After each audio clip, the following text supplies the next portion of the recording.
ನಮಸ್ಕಾರ. ನಾನು ನನ್ನ ಮಗನ ಲಾಂಚ್ ಆಗಿರೋ ಸಿನಿಮಾ ಆಗಿತ್ತು. 3ನೇ ಸಿನಿಮಾ ನಾನು ಬ್ಯಾನರ್ ಮಾಡಬೇಕು ಅಂದಾಗ ಕಾದಂಬರಿ ಆಧಾರಿತ ಚಿತ್ರ ನೋಡ್ಕೊಂಡು ಕೂತಿದ್ದೆ. ಕಾದಂಬರಿ ಚಿತ್ರಗಳು ಚೆನ್ನಾಗಿರ್ತದೆ ಅಂತ ಪಾರ್ವತಮ್ಮ ರೆಡ್ಡಿ ನಾನು ತುಂಬ ಜ್ಞಾಪನ ಚೇಂಬರೆಲ್ಲ ಮಾತಾಡ್ತಿದ್ದು. ಅದಕ್ಕೆ ನಾನು ಕಾದಂಬರಿ ಆಧಾರದ ಪೇಪರ್ನ ಅಡ್ವರ್ಟೈಸ್ಮೆಂಟ್ ಕೊಟ್ಟೆ, ಒಳ್ಳೆ ಕತೆ ಇದ್ದರೆ ಸಿನಿಮಾ ಮಾಡ್ತೀನಿ ನಾನು ಅಂತ.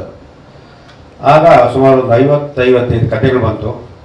ಅದರೊಂದು 15, 20, 25, 30 ಕಳಪೆ ಪಾಪ ಏನೋ ಬರ್ತಿರ್ಬೇಕು, ಅವ್ರಿಗೆ ಗೊತ್ತಿಲ್ಲ ಏನೋ ಬರ್ತಿದ್ರೆ ಒಂದಷ್ಟು ಪರವಾಗಿಲ್ಲ. ಅದರಲ್ಲಿ 1-2 ಆಯ್ಕೆ ಮಾಡ್ದೆ. ಆ ಒಂದನ್ನು ಆಯ್ಕೆ ಮಾಡ್ದ. ಅದು ಉತ್ತರ ಕರ್ನಾಟಕದ ಒಂದು ಹುಡುಗಿ ಸಿಂಧುಶ್ರೀ ಅಂತ. ಆ ಕತೆ ಬರೆದವರು ಕತೆ ಕೊಟ್ಟವರು ಇವತ್ತು ಬಂದಿದ್ದಾರೆ. ದಯವಿಟ್ಟು ವೇದಿಕೆ ಬರಬೇಕು ಸಿಂಧುಶ್ರೀ. ಇವತ್ತು ಗಂಟ ನಾನು ಹೆಸರು ಹೇಳಿದ್ದೆ, ಕರೆಸಿರಲಿಲ್ಲ. ಇವತ್ತು 21ನೇ ತಾರೀಕು ಬಿಡುಗಡೆ ಆಗ್ತಾ ಇದೆ. ಅದಕ್ಕೆ ಆ ಹುಡುಗಿನಲ್ಲಿ ಕರೆಸಿ ಇವತ್ತು ತಮ್ಮೆಲ್ಲರ ಮುಂದೆ ಪರಿಚಯ ಮಾಡ್ಕೊಳ್ಳೋಕ್ಕೆ ಇಷ್ಟಪಡ್ತಾ ಇದ್ದೆ. ಸಿಂಧುಶ್ರೀ ಈ ಹುಡುಗಿ ಕಥೆನ ನಾವು ಆಯ್ಕೆ ಮಾಡಿಕೊಂಡಾಗ ನಮಗೆ ಇಷ್ಟ ಆಯಿತು. ಆ ಹುಡುಗಿ ಗಣಿತವೇನು ಅಂತ ಕೇಳ್ಕೊಳ್ಳಿ. ಮೊದಲಿಗೆ ನಾನು ಚಿತ್ರತಂಡಕ್ಕೆ ಧನ್ಯವಾದಗಳು ಹೇಳಕ್ಕೆ ಇಷ್ಟಪಡ್ತೀನಿ. ಸುಮಾರು 700 ಕಿಲೋಮೀಟರಿಂದ ಹಿಡಿದು ಇಲ್ಲಿವರೆಗೂ ಬದುಕು ಕಟ್ಕೋಬೇಕು ಅಂತ ಒಂದು ಮಿಡ್ಲ್ ಕ್ಲಾಸ್ ಫ್ಯಾಮಿಲಿಯಿಂದ ಬಂದಿರೋ ಒಬ್ಬ ರೈತ ಕುಟುಂಬದ ಮಗಳು ನಾನು. ಚಿಕ್ಕ ವಯಸ್ಸಿಂದನೂ ಯಾವುದಾದ್ರೂ ನನ್ನ ಹಾರ್ಟ್ಗೆ ಎಮೋಷ್ನಲ್ ಆಗಿ ಟಚ್ ಆಗ್ತಾ ಇದ್ರೆ ಅಥವಾ ಖುಷಿ ಕೊಡ್ತಾ ಇದ್ರೆ ಅವುಗಳನ್ನೆಲ್ಲ ಒಂದು ಸ್ಟೋರಿ ರೂಪದಲ್ಲಿ ಬರೆದಿಡುವಂಥ ಅಭ್ಯಾಸ ನನಗೆ. ಯಾವಾಗ ನನಗೆ ಪೇಪರಲ್ಲಿ ಟಿವಿನಲ್ಲಿ ನೋಡಿದೆ, ಇದು ಆಡ್ ಬಂದಿರೋದು, ಪೇಪರ್ ಕತೆನ ಅನೌನ್ಸ್ ಮಾಡಿದ್ದಾರೆ ಅಂತ. ಎಲ್ಲರೂ ನಾನು ಬರೆಯೋ ಕತೆ ನನ್ನ ಫ್ರೆಂಡ್ಸ್ಗೆಲ್ಲ ಗೊತ್ತಿತ್ತು.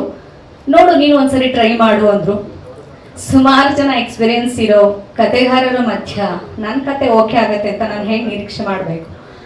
ಹಾಗಾಗಿ ಸುಮ್ಮನೆ ಎಲ್ಲರೂ ಪೋಸ್ಟ್ ಮಾಡಿದ್ರು, ಸುಮ್ಮನೆ ಹಾಕು ನೋಡೋಣ, ಅದೃಷ್ಟ ಹೇಗಿರುತ್ತೋ ಯಾರಿಗೆ ಗೊತ್ತು.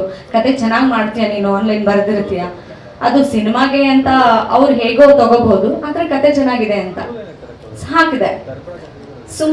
ಸುಮ್ಮನೆ ಆಗಿದ್ದೆ ನಾನು, ಆಗಿರ್ಲಿಲ್ಲ ಅಂತ. ಒಂದಿನ ಸಾಯಂಕಾಲಕ್ಕೆ ಒಂದು ಫೋನ್ ಬರುತ್ತೆ. ಏನಮ್ಮ ಹೇಗಿದೆಯಾ, ಆರೋಗ್ಯನ?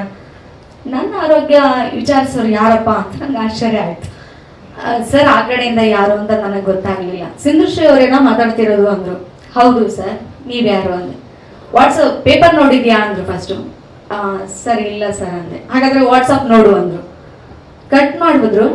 ವಾಟ್ಸಪ್ ನೋಡಿ ನನಗೆ ಏನ್ ಹೇಳ್ಬೇಕು ಅಂತಾನೆ ಗೊತ್ತಾಗ್ಲಿಲ್ಲ. ತುಂಬಾ ಖುಷಿ ಆಯ್ತು ನನಗೆ, ಪೇಪರಲ್ಲಿ ಹೆಸರು ಬಂದಿದ್ದು ನೋಡಿ. ಆಮೇಲೆ ಮತ್ತೆ ವಾಪಸ್ ಕಾಲ್ ಮಾಡಿದೆ. ಸರ್ ತಾವ್ಯಾರು ಅಂತ ನನಗೆ ಗೊತ್ತಾಗ್ಲಿಲ್ಲ. ಅವ್ರ ನಂಬರ್ ನನ್ನ ಹತ್ರ ಇರಲಿಲ್ಲ. ನಾನು ಪ್ರೊಡ್ಯೂಸರ್ ಕೆ ಮಂಜುವಮ್ಮ, ನಾನು ಕತೆ ಅನೌನ್ಸ್ ಮಾಡಿದ್ದೆ, ನಿಮ್ಮ ಕತೆನ ಸೆಲೆಕ್ಟ್ ಆಗಿದೆ, ಅದಕ್ಕೆ ನನಗೆ ಏನು ಹೇಳಬೇಕು ಅಂತ ನನಗೆ ಗೊತ್ತಾಗ್ಲಿಲ್ಲ. ಸರ್ ತುಂಬಾ ತುಂಬಾ ಧನ್ಯವಾದ. ಒಂದು ಚಿತ್ರರಂಗದಲ್ಲಿ ಇಂಥ ಒಂದು ಪ್ರತಿಭೆಯನ್ನು ಗುರುತಿಸಿ ಈ ಒಂದು ದೊಡ್ಡ ವೇದಿಕೆಯನ್ನು ಕೊಟ್ಟಂಥ ನಮ್ಮ ಕೆ ಮಂಜು ಸರ್ಗೆ ನಾನು ತುಂಬ ಹೃದಯದ ಧನ್ಯವಾದಗಳನ್ನ ಹೇಳ್ತೀನಿ. ಹೀಗೆ ನನ್ನ ಉಸಿರಿರೋವರೆಗೂ ಕೂಡ ಅವರ ಚಿತ್ರತಂಡದಲ್ಲಿ ಕೆಲಸ ಮಾಡೋದಕ್ಕೆ ಅವಕಾಶವನ್ನ ನೀಡಿ, ಹಾಗೆ ಹೊಸ ಹೊಸ ಪ್ರತಿಭೆಗಳನ್ನ ಗುರುತಿಸಿ ಇಂಥ ಒಂದು ವೇದಿಕೆಯನ್ನ ಅವರು ಕೊಡ್ತಾರಲ್ಲ, ಅವರ ಹೃದಯ ಶ್ರೀಮಂತಿಕೆ ಯಾವಾಗಲೂ ಹೀಗೆ ಇರಲಿ. ಅವರ ಆರೋಗ್ಯ ನಮ್ಮ ಜೊತೆಗೆ ಅವರ ಪ್ರೀತಿ ಸದಾಕಾಲ ಇರಲಿ.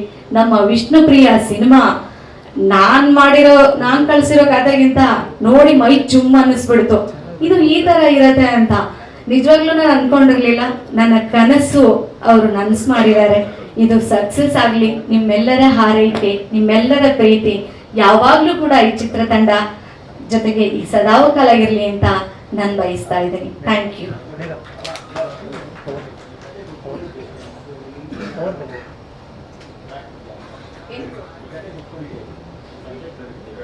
ಇದು ಹಳ್ಳಿಗಳಲ್ಲಿ ಆಲ್ಮೋಸ್ಟ್ ಅಜ್ಜಿ ತಾತಂದ್ರು ಅವಾಗೆಲ್ಲ ಟಿವಿ ಅಷ್ಟಕ್ಕಷ್ಟೇ. ನಮ್ಮ ಮನೇಲಂತೂ ಟಿವಿ ಇರ್ಲಿಲ್ಲ. ರೈತರು ನಾವು.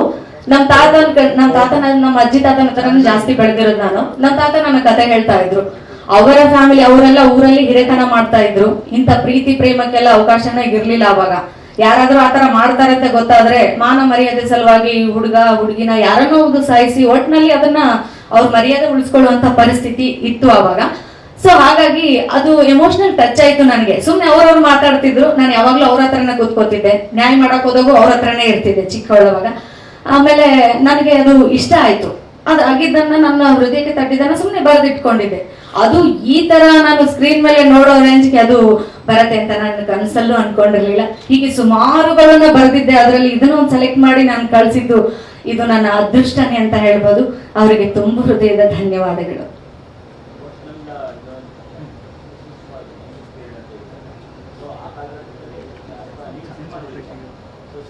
ಸಿನಿಮಾ ಎಲ್ಲಿದೆ? ಇನ್ನೂ ಇಲ್ಲ.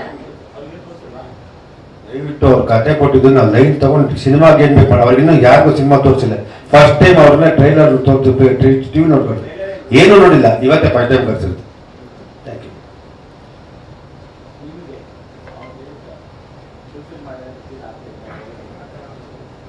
ಖಂಡಿತ ಸರ್, ಯಾಕಂದ್ರೆ ಕೆಲವೊಂದನ್ನ ಸಿನಿಮಾಟಿಕ್ ಆಗಿ ಹೇಗ್ ಬೇಕೋ ಅವ್ರು ಹಾಗೆ ತಗೊಂಡ್ ಬಂದಿದ್ದಾರೆ. ಅದನ್ನೆಲ್ಲ ತೋರ್ಸಕ್ಕೆ ಆಗಲ್ಲ, ತುಂಬಾ ಎಮೋಷನಲ್ ಟಚ್ ಆಗತ್ತೆ. ಸಿನಿಮಾ ಹೇಗ್ ಬೇಕೋ ಹಾಗೆ ತೆರೆ ಮೇಲೆ ಎಲ್ಲರ ಹೃದಯ ಗೆಲ್ಲುವಂತ ಒಂದು ಪ್ರತಿಯೊಂದನ್ನು ಚೆನ್ನಾಗಿ ವರ್ಕ್ ಮಾಡಿದ್ದಾರೆ ನಮ್ಮ ಟೀಮ್ ಎಲ್ಲಾನು.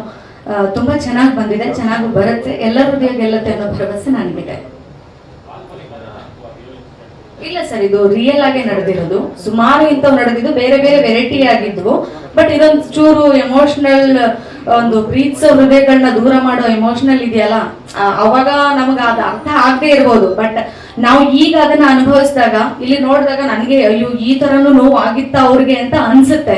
ಸೊ ಅದು ಸುಮ್ಮನೆ ಅವಾಗ ಹಾಬಿಗೆ ಬರ್ದಿದ್ನೋ ಅಥವಾ ಅದೊಂದು ಎಮೋಷನಲ್ ನನಗೆ ಅಯ್ಯೋ ಪಾಪ ಹಿಂಗೆ ಆಗ್ಬಾರ್ದಾಗಿತ್ತು ಅಂತ ಬರ್ದಿದ್ನೋ ಗೊತ್ತಿಲ್ಲ.